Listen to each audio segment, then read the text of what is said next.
ये सारे बहुत ही प्यारे दोस्त मतलब यार मोहम्मद थिंदा उठे पिया। ये सारा दोस्त मार मुसन थिंदे पिया। इन बंदे ने साको आज दावत दी थी स्पेशली और आ किसी के थोक उठान का शो लिखाऊँ और वाकई ही बहुत मज़ा आए। असा दिली तौर पर बड़ा इंजॉय किया। हुण जड़ा उठे पिया मलकीती उठे मलिक अला यार थिंद साहब दा ते मार जैद सिवा के सुरीनार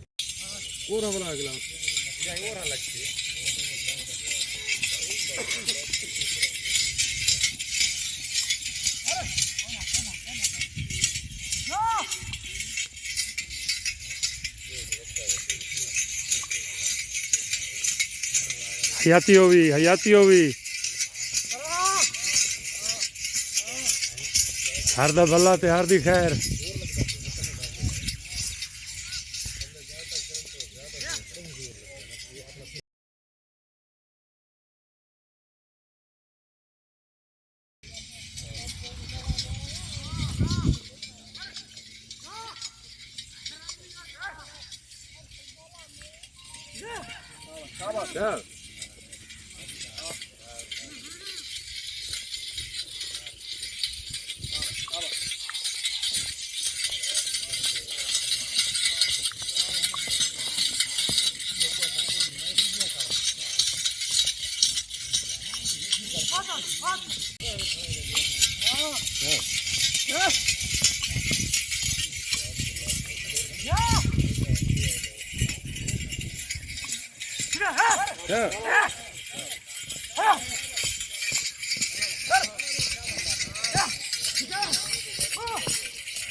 ये सारे दोस्त अल्लाह यार थिंद साहब तो उठे और इंदे उत्ते हुण सवारी करेंदे पैन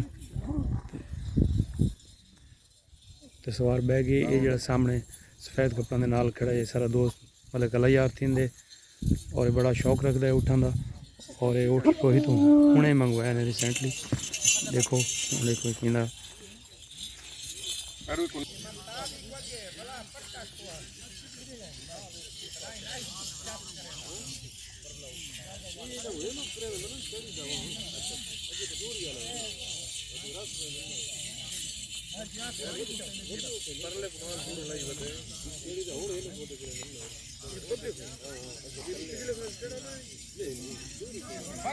चौथे साल पिछले साल चढ़ा कौन है